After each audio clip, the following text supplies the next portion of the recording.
This is not an endorsement of Marco Rubio, in case you're wondering. After my Ted Cruz column, I think people were wondering if I had a secret candidate, but I don't. So I think it probably shows how precarious things are for Conservatives that we're meeting in secret, and you're listening to a foreign radical talk about his little red book with manifesto written on the front of it. I will come to the question of what a Conservatarian is in a moment, but I thought before I did, it's probably best to set the scene. My name is Charles Cooke. I write for National Review. Thank you all for having me. People always tell me I did not come to America at a particularly great moment, given my politics, and I think that may well be true. But it's not perhaps as bad today as it looked a few years ago.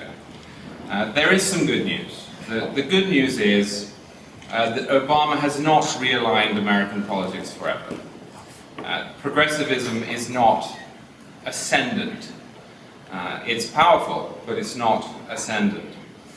When he won a second term in 2012, the press corps did what the press corps always does, and presumed that what was true now would be true forever. This happened in 2004 when George W. Bush won as well.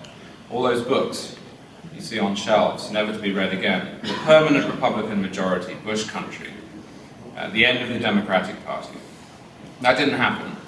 And it hasn't happened here either. Barack Obama really should be relatively unpopular within the Democratic Party, in that his signature legislation, the legislation that bears his name, is still unpopular. He has effectively wiped his party out in most of the states. He has given the Republican Party the largest majorities in the House that they've had since 1929, and control of the Senate, and their choices in the upcoming presidential election aren't that great. If they don't choose Hillary Clinton, they'll be looking at Elizabeth Warren or Martin O'Malley, that beacon of charisma. And then that's pretty much it, unless, of course, they take the safe option and go for Joe Biden. It's not just either that voters have chosen to punish the incumbent party and the incumbent president. I had a look back when I was writing the book through the exit polls from the 2012 election, and really, if you're a rational person, they're actually rather depressing. 6 in 10 voters thought the economy was the most important issue. 7 out of 10 thought that the economy was in serious trouble. And a majority trusted Mitt Romney to fix it. But Obama won. A majority disagreed with the president that taxes on people with incomes above $250,000 should be raised, which Obama made a centerpiece of his campaign. And Obama won. A majority back in 2012, at least according to CNN, favored repealing Obamacare completely and thought the country was on the wrong track. And Obama won. Most voters thought that the government did too much, and only 1/4 thought that their families' financial situations were getting better. So at the end of Obama's first term, it was not particularly rosy for progressivism, and it isn't now either. There's just one big problem that Conservatives have, and that's that nobody likes them either. And that is a serious problem that needs to be addressed. In fact, I'm sure an awful lot of you would agree with the criticisms that are leveled at Conservatives. The Bush era was not a great triumph, in my view.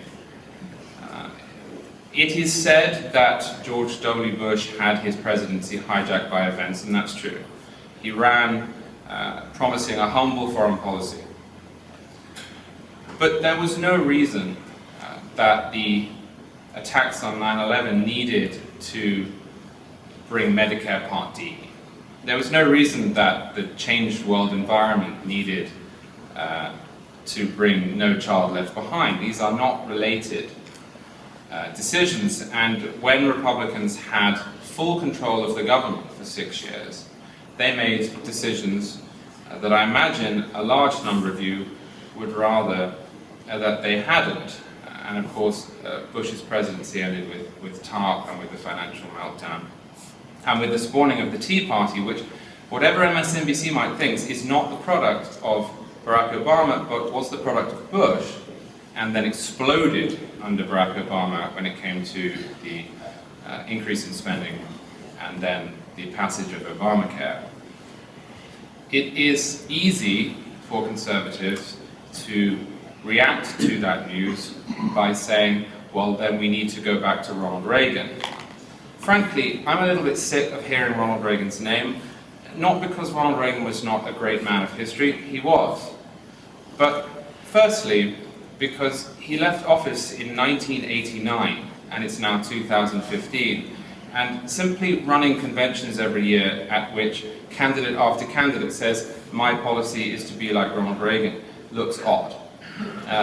Secondly, because the majority of younger voters don't remember President Reagan. In fact, the good administration, the good times, the flush years, were under Bill Clinton. I'm critical of Bill Clinton in many ways, but the 90s were pretty damn great, I have to say. I was born in 1984, and all I knew until 9/11 was growth. Economic growth, peace, American power. Bill Clinton was the guy standing in front of the microphone. Most young people do not remember an ascendant and successful Republican Party. So, conservatarians. Well, all of those factors, I think, have combined to create this growing movement. Now, conservatarian is not my word. I did not, in fact, I'm glad it's not my word, it's not a particularly pretty word. It's better than liberservative, which is the alternative. But it's not one that would have come naturally to me. But it came organically in that I met an increasing number of people who said, I'm a conservatarian. Or they would say, when I'm around libertarians, I feel conservative. Or when I'm around conservatives, I feel libertarian.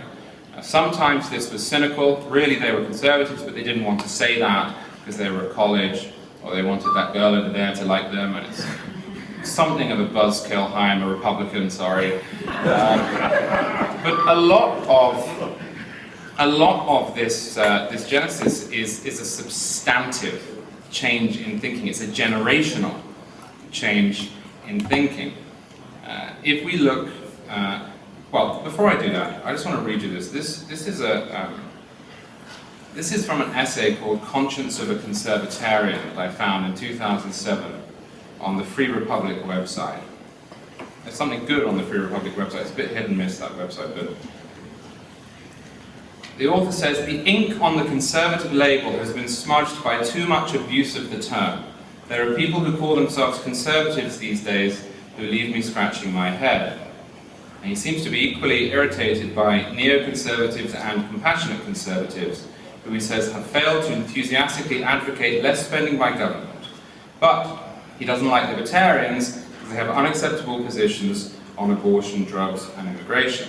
So a conservatarian, in his view, is neither a neoconservative nor a libertarian, but is a mainstream conservative in the Goldwater Reagan tradition who subscribes to the fiscal and modern federalist principles of the libertarian philosophy. Now, as you can see, if you've read my book, I took that essay quite seriously. That was really the starting point of my examination of this new movement, especially his defense of federalism. Why? Because there is an upcoming generational divide. Even if we leave aside those who were irritated by the Bush years, there is an upcoming generational divide within the Republican Party that will not come to fruition in 2016, but eventually will. And it's going to be a real problem, because conservatives need all the votes they can get, as we've noticed, and there are many people who vote for Republicans because they are across the board socially conservative. And there are a lot of people who won't vote for Republicans because they are across the board socially conservative. A majority of young Republicans are in favour of gay marriage. A majority just about, or just below, depending on the poll you look at, of young Republicans are in favour of marijuana legalization. These numbers are not echoed once you get to 50 years and up. That, if they keep a uniform policy within the party, is going to cause a problem.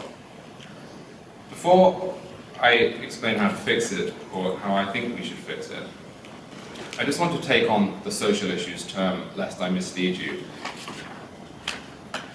If you watch any political show, any news show, you will be told that Republicans need to be more socially liberal. That's the future.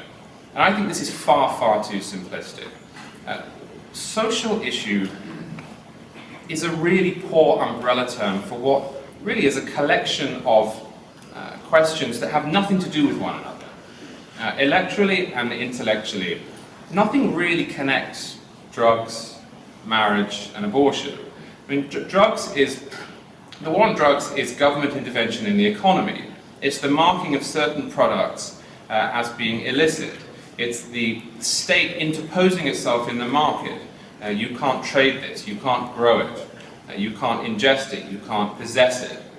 Whether that's a good idea or not, I think it's largely not, given its record, but it is an entirely separate question from, say, is an unborn child alive, or should we change the definition of marriage? Because gay marriage is a question of which of civil society's institutions will the state recognize and in what form, and at what level.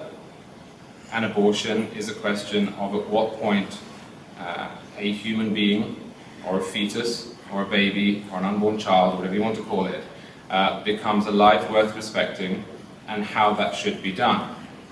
Now, the notion that we would treat all of these in the same way, and say, well, Republicans just need to become socially liberal on all of these questions, seems to me intellectually silly, but it's also electorally silly, because while there is a change within the party on the questions of gay marriage and marijuana, and a pronounced change, there's not when it comes to abortion. In fact, you don't hear this too often, but firstly, the country has become more pro-life. Secondly, my generation, I'm 30, has become more pro-life. Indeed, it is the most pro-life of all the generations except the oldest one. I think some of that is the product of ultrasounds and increased technology, the capacity of keeping premature children alive more easily and more visibly.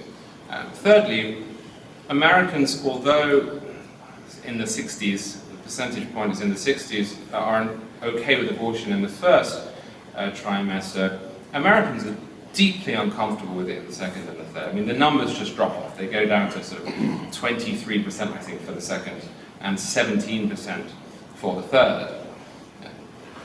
Gay marriage is going this way. Marijuana legalization is in fits and starts, and abortion is moving slowly in the other direction. So we need to be very careful when we talk about social issues.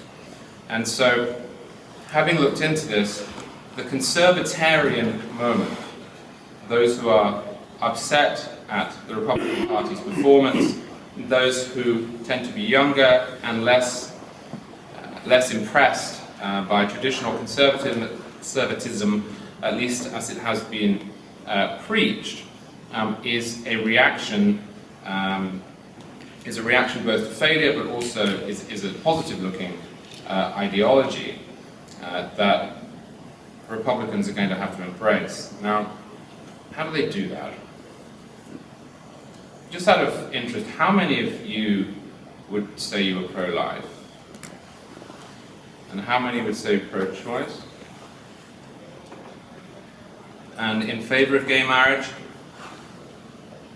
And against? And in favor of marijuana legalization? And against? Right, you see the problem. The good news is that on most of these questions, and we can go well beyond these particular social issues that afflict the right, I think this applies to the country at large. The exercise that I just offered can be replicated across so many of the problems and questions that face the United States today. If we're honest, the Baptist in Mississippi has very little in common with the hipster in Brooklyn or in Portland, Oregon. They may both speak English, they may both use the same currency, they both drive on, I was going to say they drive on the same side of the road, but Brooklyn hipsters don't drive at all, so, but that's another difference, of course. And in consequence, we spend an inordinate amount of time, not just on the right, but in the country at large, feeling depressed because one person we dislike has managed to get into a position of power and is now controlling the country from the center. This is preposterous. It's preposterous politically, it's preposterous historically, it's preposterous constitutionally. The United States is not set up like this. It strikes me that it is a matter of considerable irony that at the exact moment that Americans have become so divided, that what constitutes the good life has become such a contentious question, at the exact moment that Uber is supplanting the taxi commission and Airbnb is taking on the hotels, and there really is no need for gatekeepers in the way that there once was. We are going more and more and more towards a centralized one-fits-all, one-size-fits-all policy within our government. My central thesis within the book is that the country being where it is, the right being where it is, the generational problems being what they are, the most effective way for Conservatives to attract a broader coalition and to make sure that we don't all kill one another is to return, or insist upon a return, to the Federalist ideals that the country already is supposed to run upon. This strikes me as being appealing not just to those of you who disagree with one another, but also increasingly to self-described progressives.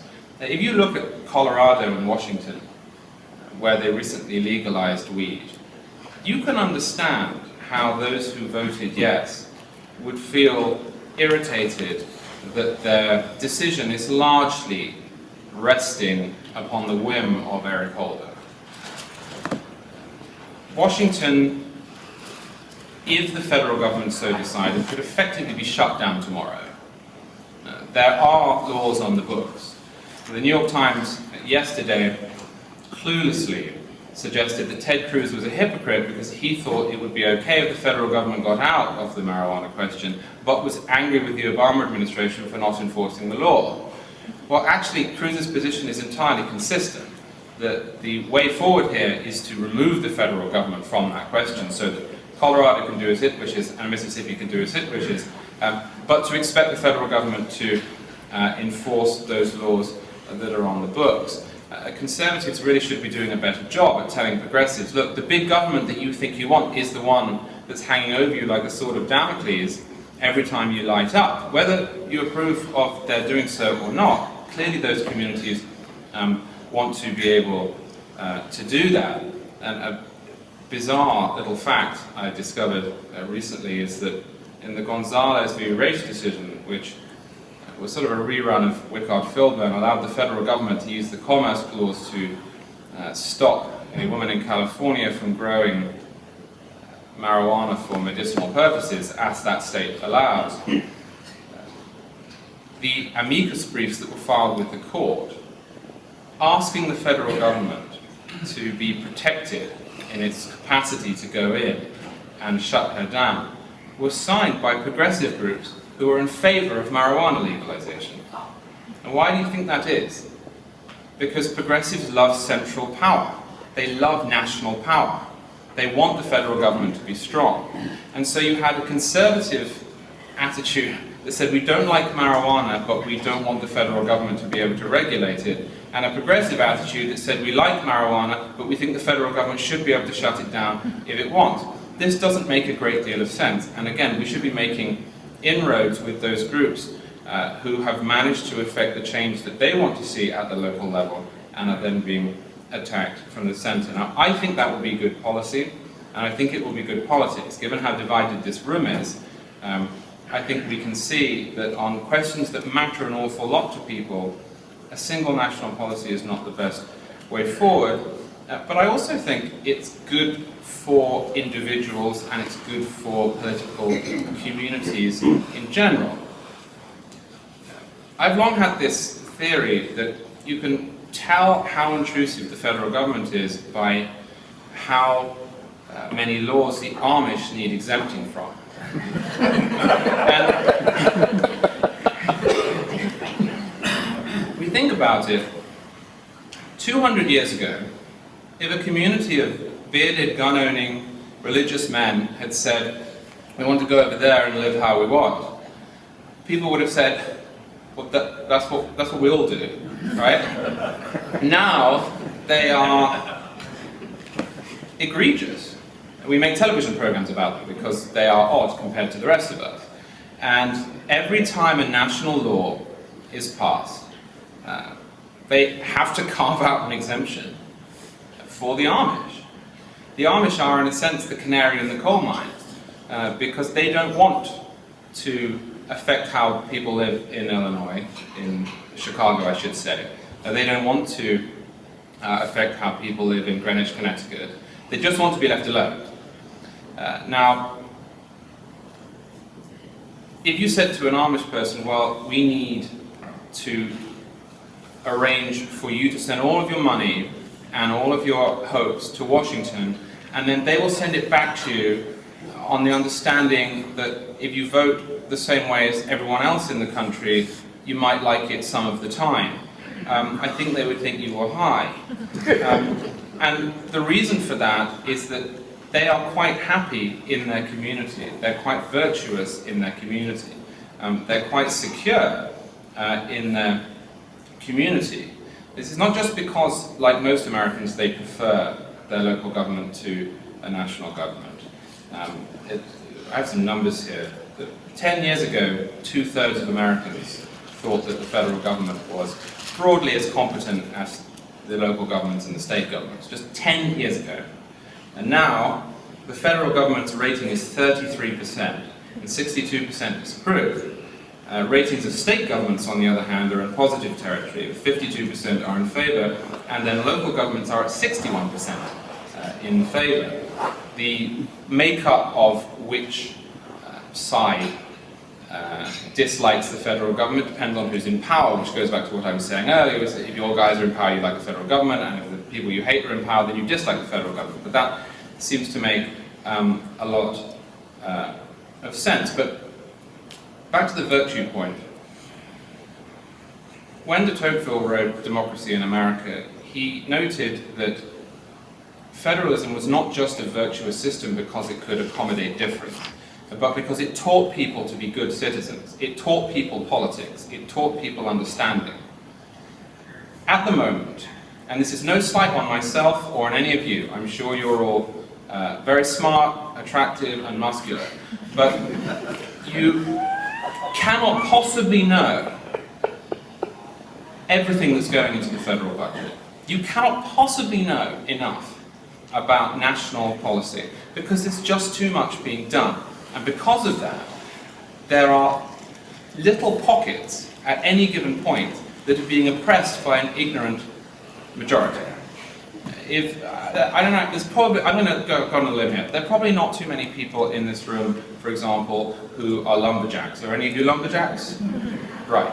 Now, there are federal lumberjack policies, and I'm sure if we did have a lumberjack, I'm really pleased not to say yes, by the way. That I'd have sort of had to win it.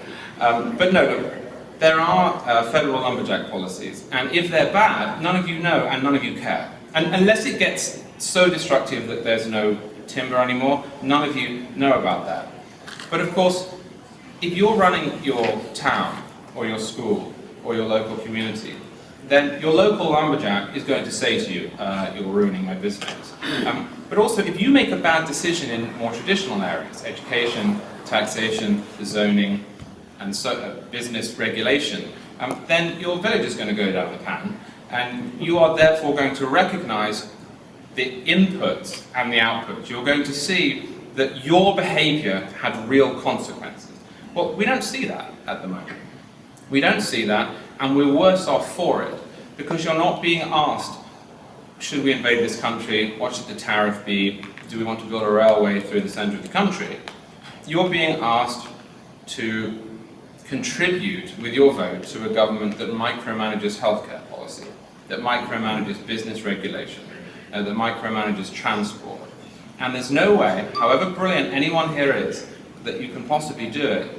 And in consequence, we're breeding a certain indifference, and we're breeding a certain ignorance as well. Now, changing that will not be easy, in large part because when we discuss politics, and when you hear politics discussed in the media, all we tend to talk about is President Obama, and Ted Cruz now, and eventually Hillary Clinton, because we've come to believe that the only office in the country that matters is the presidency. I could scream sometimes on television when, I don't, but I could scream sometimes on television when a host says, well, you know, Republicans just haven't won for a long time. I think, no, they haven't won the White House for a long time. That would mean nothing to someone in the middle of Wisconsin. That would mean nothing to a congressman from, well, let's not talk about Aaron Schock, but from Illinois. Nothing at all. Changing that culture is going to be extremely difficult. We have so many little indications of backsliding. We call politicians by their professional names, even when they've left office. Governor Romney, we called him in 2012. He's not a governor. This is not England. This is not a monarchical system in which one is appointed to a position of nobility. And to understand how ridiculous it is, we take it for granted, but to understand how ridiculous it is, just think about if somebody retired as the CEO of Coca-Cola and then kept introducing himself as the CEO of Coca-Cola. The State of the Union, which we take for granted, is a horrible echo of the speech from the throne. No wonder we talk about the president all the time. He goes into what is America's parliament, but should by rights be separate, and lectures them, and they clap. This is supposed to be an adversarial system of separated powers. For most of American history, that was not allowed. The first two presidents made addresses within the chamber, albeit low-key addresses. I believe George Washington took questions at one and never did it again. And Thomas Jefferson strangled the practice in its crib because he thought it was too royal. And so for, let's see, 1801 to 1913, guess who brought it back? Woodrow Wilson. And why did Woodrow Wilson bring it back? He brought it back because he believed that America needed a prime minister, not a president, who would be the body and soul of the people, and that there would be no limits on him except what he could get away with. Then it's got rid of by Calvin Coolidge, and guess who brings it back? Franklin Roosevelt. All of these cultural norms that we take for granted are going to make it extraordinarily difficult to institute not a new and radical system, but the system that America already enjoys, to go back for it. But if we are to survive, I think it will be necessary. Now, I'm sure some of you are thinking that's all very well, but there are, of course, some areas in which you can't compromise. And there are, of course, some areas that have to be run nationally, and that is true. The good news for those of you who are more conservative is that younger Republicans tend to agree with the conservatives and not the libertarians on those areas. Those areas are immigration, foreign policy, civil rights, and constitutionality.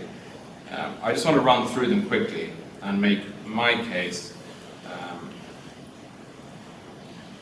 Becoming an American, I think, it is more akin to becoming a Catholic than it is anything else, in that the United States has a set of principles. It has a catechism, it has founding documents, it has essential ideals.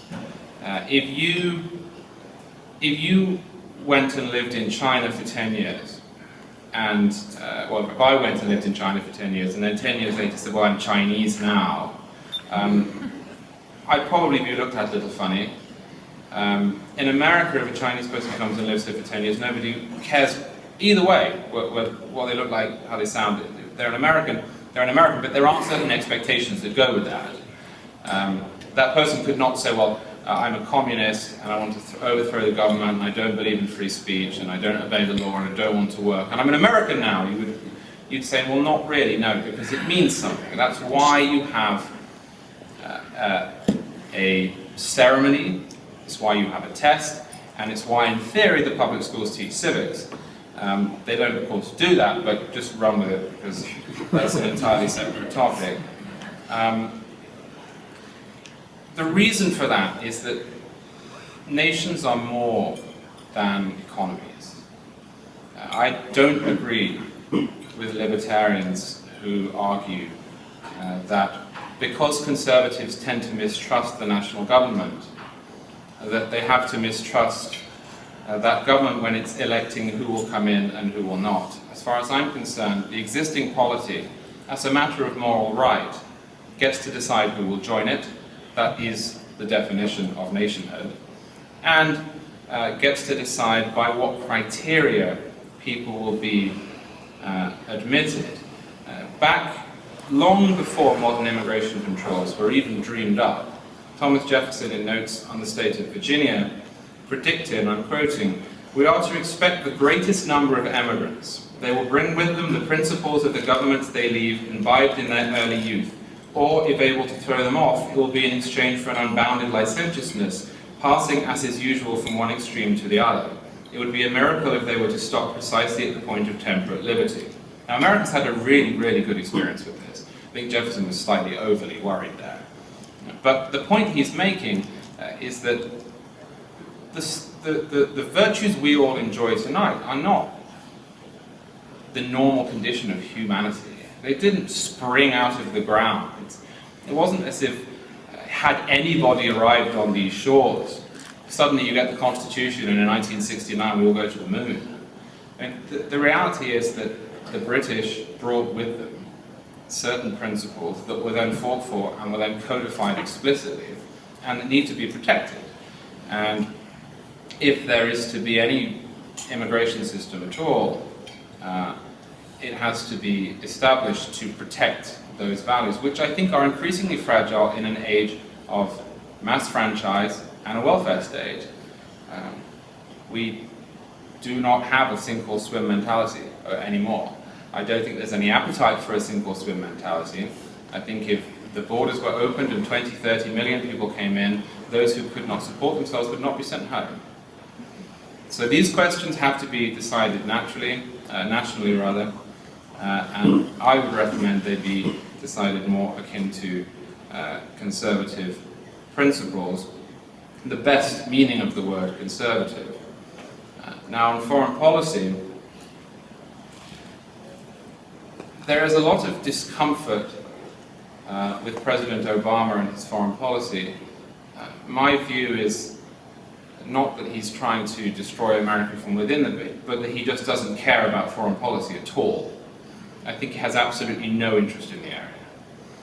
And that's in part because he was swept in, not by an un-American moment, but by a movement that bubbles up from time to time. If you go back to the founding, there was no great desire to interfere in the world's affairs. John Quincy Adams did not want to interfere in the world's affairs. Even in the height of the Civil War, William Seward, Secretary of State, wrote to the Russians and said, "We don't get involved in world affairs." You saw a similar distaste for intervention after the First World War, saw it after Vietnam, and we saw it after Iraq, and Obama is the expression of that normal, healthy, and in a vacuum, quite sweet instinct. But the world has changed, and it can't last now for too long. Until 1945, being an interventionist non-interventionist, didn't carry with it too many problems because the British Empire since 1815 had been doing what America now does, which is protecting global trade, acting as the hegemon and ensuring commerce. That is no longer the case. And the question that I would ask any libertarian who wants America to pull back, that doesn't mean one has to be in favor of Iraq, but to pull back and to leave the world to its devices, is who do you wish to fill the vacuum? Because somebody will. France, China, Russia, I think not. The third national policy has to be the question of constitutionality. Now, I know you have all suffered greatly from Illinois and Chicago's steadfast unwillingness to live by the words of the Second Amendment. Rahm Emanuel has got so bored now of losing heavily in court that he's just stopped fighting. He doesn't want precedents made in his name. Illinois, I believe, was the last state to adopt a concealed carry regime, and only because they were instructed to. Rahm Emanuel inherited an attitude that frankly said, anything that we can do to stop you bearing arms, we will do. If we can't stop you owning a gun, well, we'll close down all the gun stores. If we can't stop you getting a permit, we will make it conditional upon the use of firing ranges that we will make sure don't exist. For all of my defense of federalism, there are clearly some questions that have to be decided nationally. You cannot take away free speech in Minnesota. You cannot lynch people in the name of local sovereignty. You cannot deny those you dislike the vote. Conservatives should accept that states' rights is really an inherently neutral term that has unfortunately been used for ill so much within American history that when anybody starts talking about federalism now, they're immediately presumed to be John Calhoun. So if we want to win in that area, we might make the point up front that this is not a question of civil rights. This is not a return to the 1950s. This is an attempt to embrace, to borrow a word, diversity. So I think I'll take some questions in a moment, but I just want to finish by making a linguistic point that, as an outsider, has occurred to me repeatedly since I moved here. And that is that for all of the linguistic games that we play, conservatarian, libertarian, conservative, for all the fights that we might have, conservative is really the wrong word to describe the right. Because in my country of birth, the conservatives wish to conserve an old order, a slowly developed order, the monarchy, the Church of England, the House of Lords, certain hierarchies. In America, the conservatives are not really conservative of anything except for radicalism. The day after the revolution, the most radical man is a conservative. The American ideas that I moved here to enjoy are radical within human history. Property rights, free speech, the rule of law, the right to keep and bear arms. Again, these are not natural parts of the human condition. And this, I think, is greatly misunderstood in the country at large. If we are to win the future, we will need to make sure that those who use Uber and Airbnb and their iPhones and Facebook realize that they are the product of a dynamic economy, not of centralized policies that were fashionable in 1935. And let's make no mistake, that is what the choice increasingly is. Do you wish to protect the structures that were built during the New Deal, or do you wish to allow people to build their own communities, build their own businesses, and ultimately opt out? How many of you are familiar with the website Vox.com? Right. Well, this is a sort of bête noire of mine.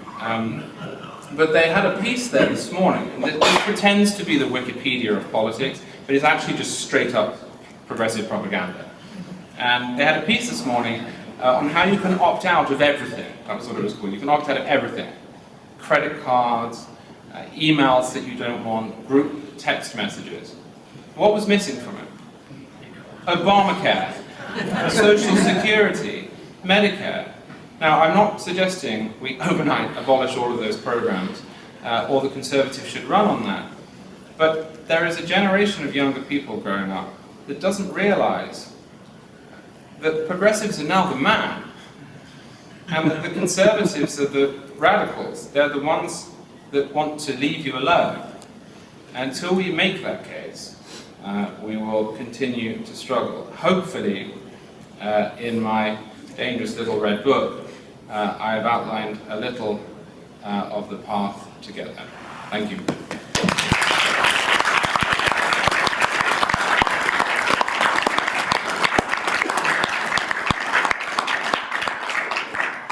If you have a question, please raise your hand and Keely will bring the microphone to you. Thank you. Great to hear from you, Charles. I'm the same age as you, and I'm talking to a lot of friends of mine who are mostly non-religious, and I know what you're saying. People, I wonder how you think we should approach the religious liberty and religious freedom issues that are coming up more and more. It seems that the Obama administration and kind of the progressive left have succeeded in making it very much an identity thing that, you know, if you are a socially conscious person and you're in favor of gay rights, then you must believe in forcing people to use their businesses to do things that they're against. And I wonder how you think that we should approach that issue with these political issues we face. Well, the simple answer is that we have to fight tooth and nail on behalf of religious liberty, because without it there is nothing. I'm not religious myself. I am married to a Catholic, so I do hear about religion relatively frequently. Please convert. But my liberty as a non-believer is inextricably bound up with those who do believe, because all it would take is a slight change in the balance of the culture, and I would once again be persecuted. In fact, I'm astonished when I hear atheists suggest that religious liberty should be curtailed. Who exactly do they think was being burned for much of history? You're absolutely right when you suggest that the left has a jump on selling illiberal policies. And one of the reasons for that is that Conservatives have not sold their case particularly well. We get drawn into arguments over the merits of a given thing rather than the principle. Now, a great example of this was the contraception mandate. The contraception mandate was issued, I think, in some part as a thumb in the eye to religious people by the Obama administration. And within about one day, politicians, talk show radio hosts, many Conservatives in the public square had come out and said, well, you shouldn't have contraception, or sluts use contraception. This is not a winning argument. The winning argument is, I'm fine with contraception, but I don't think that we should be forcing nuns to buy it. That's a winning argument. You're a slut is not a winning argument. Now, Chris Hayes of MSNBC seems genuinely not to understand that Conservatives, by and large, object to the mandate bit, not the contraception bit. Indeed, he did a whole show on this. He suggested that Conservatives were opposed to contraception and progressives weren't, and that was a big difference. But actually, polling-wise, that's not true. 87% of registered Republicans are fine with contraception, 90% of Democrats are. It's statistically insignificant. Where they disagree vehemently is on the mandates. What I would like to see Conservatives do is firstly, as I say, talk about the principle, and then bring it back to something that the other side doesn't like, to illustrate that principle. For example, I am a gun nut. I have a lot of guns. I don't want people who dislike guns to be forced to buy them. I would find that offensive. If somebody were nervous of firearms, if someone had seen somebody shot by a firearm, if someone had a conscientious objection to firearms, I don't want them forced to buy one. Do I think they're good in society? I do, on balance. Do I think that individuals should be able to buy them and carry them? Yes, I do. Do I think that America has benefited from the abundance of concealed carry permits in the last 20 years? Yes, I do. If I were a progressive, I could make a great argument in favor of gun mandates, because all they care about is consequences and externalities. But I wouldn't, because I don't believe in mandates. And I think, to answer your question, what we need to do is keep hammering home that Barack Obama is not going to be president forever. And that one day their bogeyman is going to be in the White House, and one day he's going to do things that they don't like. And if we keep going down this path of justifying mandates on the principle that everything will be better if people are forced to partake, then there's going to be a mandate one day that they hate.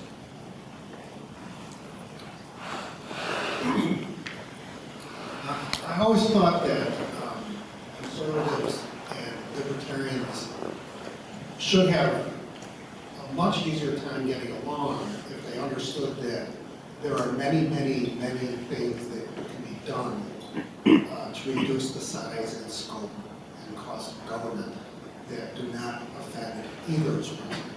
But one of the big bones, I guess, I have with libertarians, with whom, in terms of the ideology I'm very sympathetic, is this whole, and I thought you broke it down very well, the social liberalism, excluding certain things like abortion. I don't understand why it is that libertarians support policies that have the inevitable consequence of creating classes of dependent people, dependent on government. Let's put it this way, dependent on other people paying for the costs of their own behavior. Right. So my main problem with libertarianism is, why do you think that single mothers will be enthusiastic libertarians? Why do you think poor immigrants who come here in very large numbers and are unskilled are going to be big libertarian supporters? Where is the future of libertarianism if you're a social liberal? Right. Just that's the line. No, well, you've just perfectly outlined my main critique of libertarians, and I am a libertarian-leaning conservative, as I'm sure you can gather. But there is a tendency to presume that the human experience can be described through equations. There is a tendency to put the cart before the horse. Now, immigration is a perfect example of this. Now, I have my own objections to open borders, and I outlined them. But suppose that I didn't. I would still be against them until such time as the welfare state was rolled back.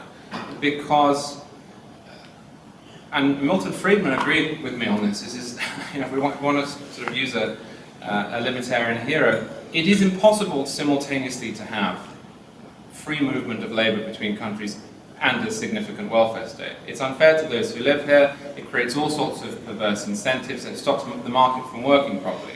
The only argument I've ever heard against that is somebody said to me recently, well, a Marxist term I think, they said the reason that we want to flood the country with immigrants before getting rid of the welfare state is that it will heighten the contradictions of the welfare state. But when people can vote, that's not how it works. I mean, the reality is, conservatives do not in fact tend to lose Hispanics primarily because Hispanics want immigration reform. Conservatives tend to lose, and I hate the term Hispanics because this is something that, political scientists say. Most people who are of that descent don't see themselves like this, but I'm just going to use it for shorthand. Hispanics tend to vote Democratic, it seems, because Hispanics are disproportionately poor, which makes sense. I mean, they're immigrants. Immigrants are disproportionately poor. Yes, immigrants started more businesses than native-born per head, but those are not normal. Those are not the average immigrant.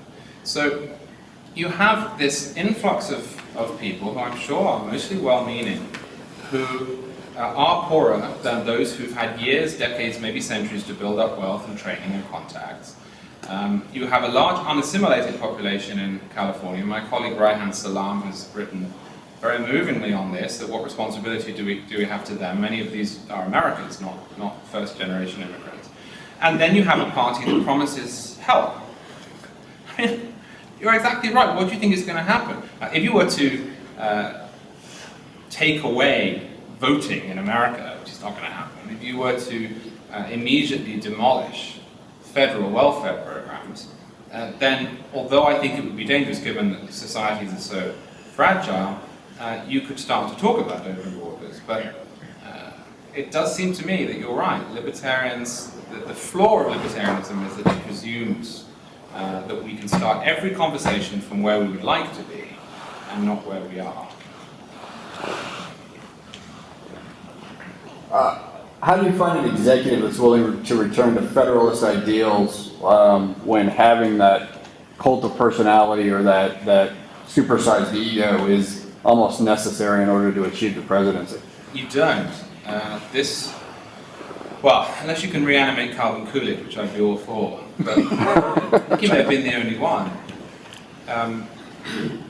This is not a project that is going to be undertaken voluntarily by a federal politician. For a start, it is almost impossible with our expectations of government now to run as the guy who doesn't care about most things, which is essentially the position that you have to take, because you'd be skewered.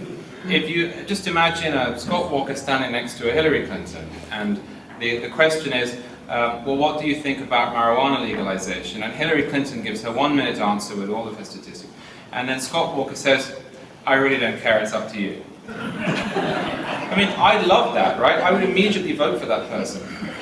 But the average person is not going to, and more to the point, your average politician is not going to behave like that, because once you're given immense power, human nature is to keep hold of it. So, if we're going to see the changes that I'm hoping for in my book, it will be because there is sufficient pressure from below to make the election, or at least the behavior of an executive official worth his while. And one of the examples, I give this example, I sound probably tonight as if I'm really obsessed with marijuana. I'm really not. I'm asthmatic, I can't even smoke the damn stuff. I'm such an advocate. There's people sending me samples. Thanks for all the work you're doing. Send me firearms. But there is now a small anti-federal government movement within Washington and Colorado, precisely because people who worked damn hard to get what they wanted have seen their change at risk. And my thesis, who knows if I'm right, but my thesis is that as the country becomes more and more divided, as we become more and more hyper-localized, Robert Putnam writes about this, we are not engaged in the sort of communities and civil institutions that we once were. The preference for centralized one-size-fits-all government should start to evaporate. And when it does, it won't need some sort of Cincinnatus to reluctantly come from his farm and do nothing. We have time for 2 more questions. Let's try to make the questions and answers quick.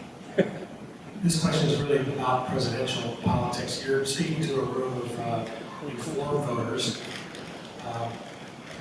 In the battle between left and right, Republican and Democrat, really the battle is over uninformed or low information voters. I know I'm going to enjoy reading this book, but I don't think it's going to change my mind about much.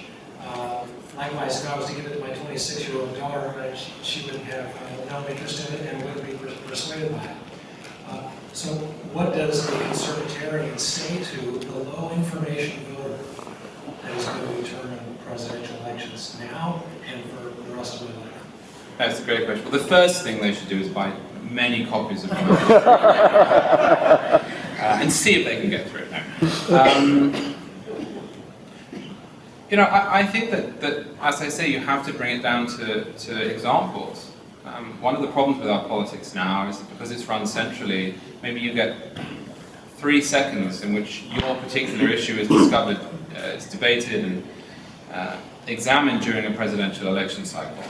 And everything else is rolled in, and you have to decide, well, do I like person A with all of the things that I hate, or person B with all of the things that I hate? Everyone has something that they don't want to see ruined or affected. And the only people who know what that is are that person's friends and family. And so, as I say, if the person is really into weed, if they're really into gay marriage, whatever it is, just you have to sell them. Like, okay, you do realize that this could be taken away, and you want to hold on to this locally. You don't want to hand it over to the government. That's going to be tough, but the NRA manages it. You know, the NRA is extremely effective as a grassroots organization. Most Americans don't know about firearms. Most Americans think semi-automatic firearms are machine guns. They think there's such a thing as an assault weapon. And somehow we don't get much new gun control legislation, at least outside of Illinois, because there are enough people who knock on doors and say to people and convince them, hey, we really shouldn't be doing this, this makes no sense. And if they can do it, I think we can do it. Last question for the evening. Thank you. I'm a libertarian. I'm very proud of it, and I'm a bit concerned about what I'm hearing here. What bothers me about conservatives is that they at one point, they say we're for limited government, and then they want to put in bans on social issues. We want to control, we want to build what I consider a Berlin Wall along our southern borders. We want to keep these people out. We want to ban gay marriage. We want to ban abortion. And in foreign policy, they turn around and say we can't micromanage the American economy, but they turn around and say we want to America can micromanage the world. Sure. I think we're missing out on a lot of younger people who I think secretly, well, maybe they don't know it, have libertarian ideas. They're concerned about their government. It's getting too big, too powerful. And I think we're missing out on attracting these people to this concern. But if we come up with this idea that we ought to ban these social issues, we're going to turn them on. Okay, well, just very quickly then. The first thing is, I didn't actually suggest that we ban all the social issues. The question here is about returning them to the states so that they're run locally. I understand that if you're in one of those states and you don't like what the state does, it's just as annoying as if you're at the mercy of the federal government. The difference, of course, is that you can leave, and that's why bringing these questions locally creates competition in the right direction. I don't like the Berlin Wall analogy because the Berlin Wall was not designed to keep people out, it was designed to keep people in. So I think we need to be very careful with that, and the same thing with foreign policy in that there is a difference between the world's largest military pointing its guns inward at the United States and pointing it outward at the world. The fact of the matter is that none of us here, I imagine, are anarchists, and therefore we do expect to have some sort of state underpinning the liberal order. We do expect to have courts and so forth. The American government plays that role in the world whether we like it or not. It runs the World Trade Organization. It essentially keeps the seas free. So it's not to say that America should micromanage the world. I'm certainly not advocating that, and I shy away from doing so in the book. But I do think that if you remove America from the world, then you invite somebody who is less salutary in.